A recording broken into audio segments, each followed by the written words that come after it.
হকের পক্ষে কে আছেন? হকের পক্ষে কে আছেন? আল্লাহ আছেন। আমাদের কোনো ভয় আছে?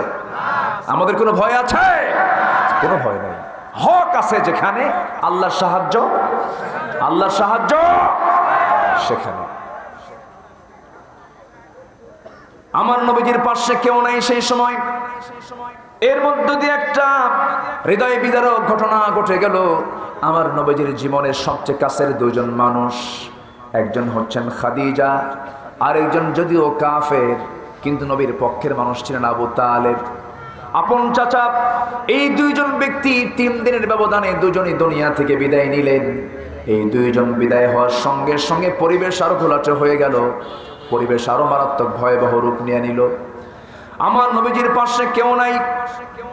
খাদিজাকে তিনি হারালেন, আবার ওইদিকে আবু তালেবকে হারালেন। আমার আল্লাহ জিব্রাইলকে পাঠিয়ে দিয়ে বলছেন, জিব্রাইল আমার প্রিয় দোস্তের কাছে চলে যাও। আমার প্রিয় দোস্তের একাকিত্ব জীবন, আমার প্রিয় দোস্তের এমন কষ্টের জীবন, আমি আল্লাহ তার একটু স্বস্তি দেবার জন্য তাকে কোথাও ট্রাভেল করাবো না, কোথাও সফর করাবো না। আমার রাসূলকে আমার বাড়িতে মেহমান বানায় আমার বাড়ি দেখায় নেব। জোরে বলি সুবহানাল্লাহ, জোরে বলি সুবহানাল্লাহ। আমার আল্লাহর বাড়ি কি কাছে? বলেন আমাদের কাছে কি কাছে মনে হয়? সেই রাসূল কত দাম, কত সম্মান তার। সেই রাসূলকে নিয়েও কিছু কুলাঙ্গার কথা বলে, আছে না নাই? রাসূলকে বলে জেনাকার মুহাম্মদ। এতগুলো বউ কেন, এতগুলো স্ত্রী কেন? এই জাতীয় যারা কথা বলে তাদের বিরুদ্ধে সোচ্চার হওয়ার দরকার আছে না নাই? আসতে বলবেন না, সোচ্চার হওয়ার দরকার আছে না নাই? রাসূলকে যারা গালি দিয়েছে, আমি আমার ভাষায় বলবো না, শরীয়তের দৃষ্টিতে বলবো, রাসূলকে যারা গালি দেবে তাদের পৃথিবীতে 1 সেকেন্ড বেঁচে থাকার কোন অধিকার থাকতে পারে না মুসলমান। ওই সমস্ত নরাধমদের বিরুদ্ধে লড়াই করতে রাজি আছেন কারা কারা?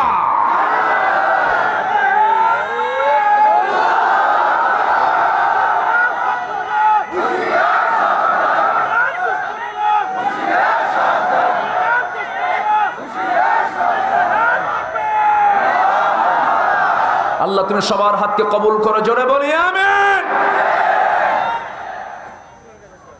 আমার রাসূল মার খান, ফেরেশতারা অস্থির হয়ে যায়, আল্লাহু আকবার। কিন্তু মার খেয়েছেন কেন? মার খেয়েছেন একটাই কারণ, কোন দিন দুনিয়াতে চলবে না কার দিন ছাড়া? কার দিন ছাড়া? সেই দিন হকের দাওয়াত আপনিও দেন, আপনিও মার খাবেন।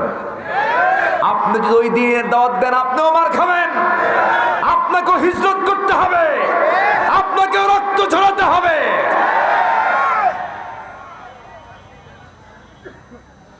সম্মানিত ভাইয়েরা, রাসূলের দাওয়াতি কাজ বন্ধ হয়ে গেল, মক্কায় দাওয়াতি কাজ নাই। আবু জেহেল সবগুলোকে চতুর্দিক থেকে ক্লোজ করে দিয়েছে, নিবন্ধন বাতিল করে দিয়েছে, রাসূলের দাওয়াতি কাজ বন্ধ। আমার নবীজি তার দাওয়াতি কাজ তো নেশা, থাকতে পারতেছেন না। ভাবলেন যে তায়েফে যাই, আমার বাল্য স্মৃতি, তায়েফে যাব একটু। তিনি হালিমাতুস সাআদের বাড়িতে গিয়েছিলেন ওই তায়েফ হয়ে, পাহাড়ি অঞ্চল। তায়েফে গেলেন বুক ভরা আশা নিয়ে যে তায়েফের মানুষকে তিনি তাওহীদের দাওয়াত দিবেন। কিন্তু তায়েফের মানুষকে যখন কালিমার দাওয়াত যখন পৌঁছে দিলেন, রাসূলকে তারা ফুল দিয়েছে না পাথর দিয়েছে? সে পাথর কি ছোটখাটো পাথর, গোল পাথর না চোকা পাথর? যে পাথরে নবীজির শরীর থেকে রক্ত ঝরবে সেই পাথরগুলো তারা চয়েস করল।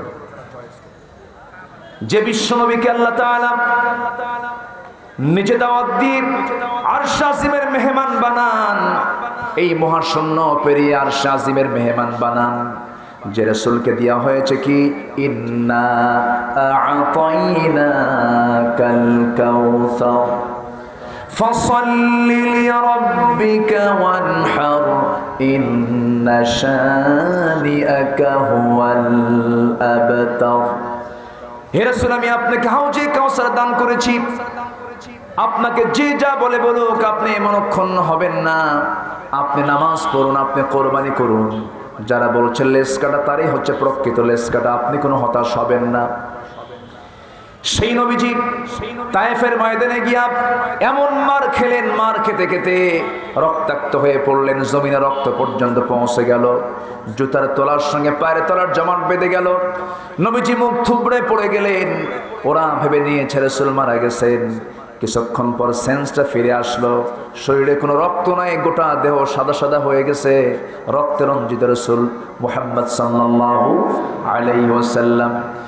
ওই জায়গা থেকে তিনি বের হওয়ার চেষ্টা করলেন, সর্বশেষ চেষ্টা করে একটা দৌড় মারলেন।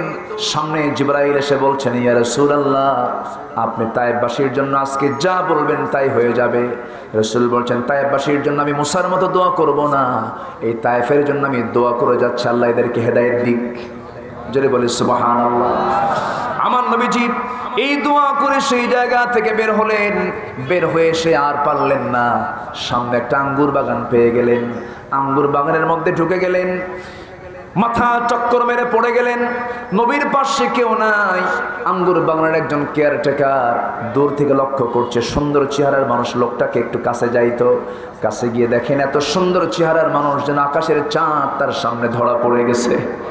নবীজির এমন সুন্দর চেহারা দেখে দয়া হলো, থোকা থোকা আঙ্গুর গাছ থেকে টান দিয়ে পেড়ে নিয়া হাতের মধ্যে চিপে নিয়া মোটে এক গ্লাস আঙ্গুরের রস নবীর হাতে দিয়ে বলছে, মুহাম্মদ, ও যুবক, এটা তুমি পান করো। রাসূল হাতে গ্লাস আঙ্গুর সহ দেখে, আঙ্গুরের রস সহ দেখে যুবকের দিকে তাকায়া তিনি একটা মুচকি হাসি মারলেন। আঙ্গুর রসটা তিনি বিসমিল্লাহ বলে পান করে নিলেন। কেউ কাউকে চেনে না, ওই যুবক রাসূলকে চেনে না, রাসূলও তাকে চেনেন না, কিন্তু আল্লাহ তাকে চেনায় দিলেন। রাসূল সঙ্গে সঙ্গে আঙ্গুরের রস পান করেই সঙ্গে সঙ্গে বলে ফেললেন, ও যুবক, তোমার নাম তো আদ্দাস। সঙ্গে সঙ্গে যুবকটা বলছে, আমার নাম আদ্দাস, আপনি আমাকে চিনলেন কেমন? আমি তো তোমাকে চিনি না। কেমন করে চিনলেন আপনি? রাসূল সঙ্গে সঙ্গে বলছেন, যুবক, তোমার জন্ম হলো নিনুয়া নামক একটা গ্রামে, আমার গ্রামের বাড়ি নিনো, তোমাকে কে বলে দিল? রাসূল সঙ্গে সঙ্গে মুচকি হাসি মেরে বললেন, যুবক, একজন নবীর কাছে তো আরেকজন নবীর খবর থাকতেই পারে, কারণ যে গ্রামে জন্ম তোমার ওই গ্রামে জন্ম নিয়েছেন আমার আগের নবী ইউনূস আলাইহিস সালাতু ওয়াস সালাম। সঙ্গে সঙ্গে আদ্দাস আশ্চর্য হয়ে গেল, কোন হিল খণ্ডকে আমি সামনে বুকে ধারণ করে আছি। আদ্দাস খ্রিস্টানি কায়দায় দুইটা হাত নিয়ে নবীর দুইটা পায়ের দিকে চলে যাচ্ছে, তাকে সেজদা দিয়ে ধন্য করবে। রাসূল সঙ্গে সঙ্গে দুইটা হাত শক্ত করে চেপে ধরলেন, শক্ত করে চেপে ধরে টাঙ্গের উপরের দিকে তুলে নিয়ে বলছেন, আদ্দাস, তুমি কার পায়ে তুমি সেজদা দাও? এই মস্তক তো কারো সামনে নয়, এই মস্তক একমাত্র কেবলমাত্র শুধুমাত্র কার সামনে? আসতে বলবেন না, কার সামনে? আজকে বাবার দরবারে এরকম সেজদা আছে না নাই? মাজারে মাজারে সেজদা আছে না নাই? যারা সেজদা নাই তাদের হাত পা গুঁড়া করে দেওয়া দরকার, ঠিক কিনা? জিকির হবে কার নামে? জিকির হবে কার নামে? কার নামে? গাড়ির সামনে লেখা থাকে খাজা বাবার নামে শুরু করিলাম, আছে না নাই? বাবার নামে পথ চলিলাম, হারাম শিরক জাহান্নামের পথে গেল, ঠিক কিনা? চাই ওই দাস্তাআনতা ফাস্তাইন বিল্লাহ, চাইতেই যদি হয়, চাইবা কার কাছে? আল্লাহর কাছে। রাসূল বলেন, নাই সেজদা কোন মানুষকে দেওয়া যাবে না। বুকের সঙ্গে বুক লাগায় নিলেন। রাসূল বললেন, আদ্দাস, তুমিও আব্দ, তুমিও বান্দা, ওয়া আনা আব্দ, আমিও বান্দা। শুধু পার্থক্য হলো আমি রাসূল, আমার কাছে রিসালাত এসেছে, তুমিও সেজদা দিবা, আমিও সেজদা দেব, তবে পৃথিবীর কাউকে নয়, সেজদা দেব একমাত্র কাকে? সঙ্গে সঙ্গে আদ্দাসের বুঝতে দেরি হলো না, কালিমা পড়ে মুসলমান হয়ে গেল। আমার নবীজির মিশনটা সাকসেস হলো। আমার নবীজি সেই জায়গা থেকে চলে আসলেন, মার খেলেন। আমার আল্লাহ বলছেন, ও জিবরাইল, আমার প্রিয় দোস্তের কাছে চলে যাও, আমার দোস্তকে আমার বাড়ির মেহমান বানায় নিচ্ছি, আমার দোস্তের বিষণ্ণতা দূর করা দরকার। আর শাসিমের মেহমান বানায় নিলেন। 27 বছর থাকলেন। নবীজির জীবন ছিল 63 বছর 9 ঘন্টা। 63 বছর 9 ঘন্টা। আর মেরাজের সময় কেটে গেছে 27 বছর। 90 বছর 9 ঘন্টা সময় তিনি মেরাজ সহ ছিলেন। সেই মেরাজের 27 বছর যে ছিলেন, দুনিয়াতে যে এসেছেন, সময় কি বেশি গেছে নাকি? বেশি যায় নাই। মাত্র 29 সেকেন্ডের মধ্যে আল্লাহ তাআলা ঢুকায় দিয়েছেন 27 বছর। সময়ের মালিককে, আস্তে সময়ের মালিককে, সময়টাকে থামায় দিতে পারেন কে? আহ্নিক গতিকার, বার্ষিক গতিকার, সময়ের গতিকার, আলোর গতিকার।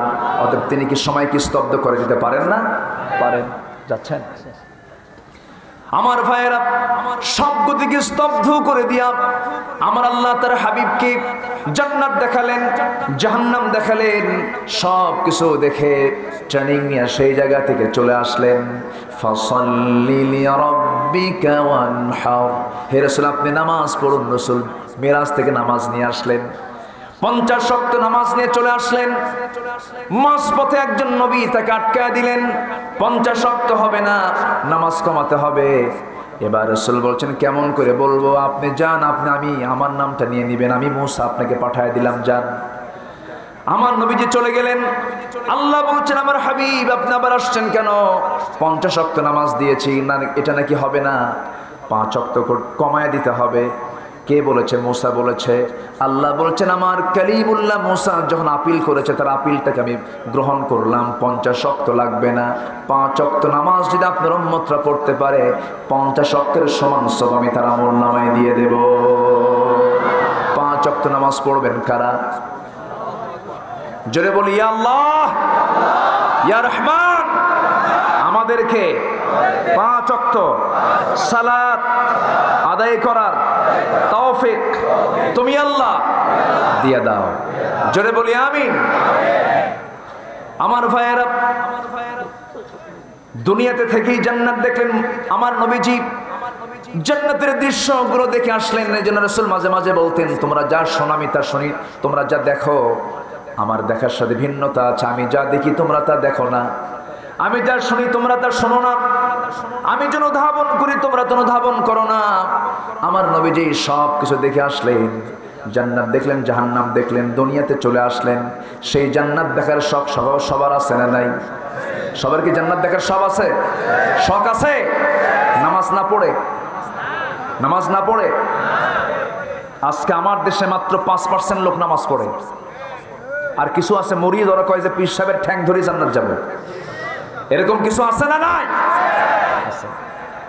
আমাকে জান্নাতে যেতে হবে আমার আমলনামা নিয়ে, কারো আমলনামা নিয়ে জান্নাতে যাওয়া যাবে না।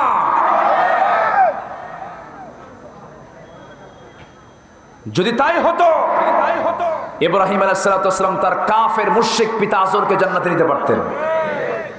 তাই যদি হতো, আমার নবী তার চাচা আবু তালেবকে জান্নাতে নিতে পারতেন। তাই যদি হতো, ইউনূস আলাইহিস সালাম তার ছেলে কেনানকে জান্নাতে নিয়ে যেতে পারতেন। অতএব বাবার পরিচয় ছেলে জান্নাত পাবে না, পীরের পরিচয় মুরিদ জান্নাত পাবে না। ঈমান থাকতে হবে, আমলে সালেহ থাকতে হবে। কথা ক্লিয়ার? কথা ক্লিয়ার? সেই জান্নাত কোথায়?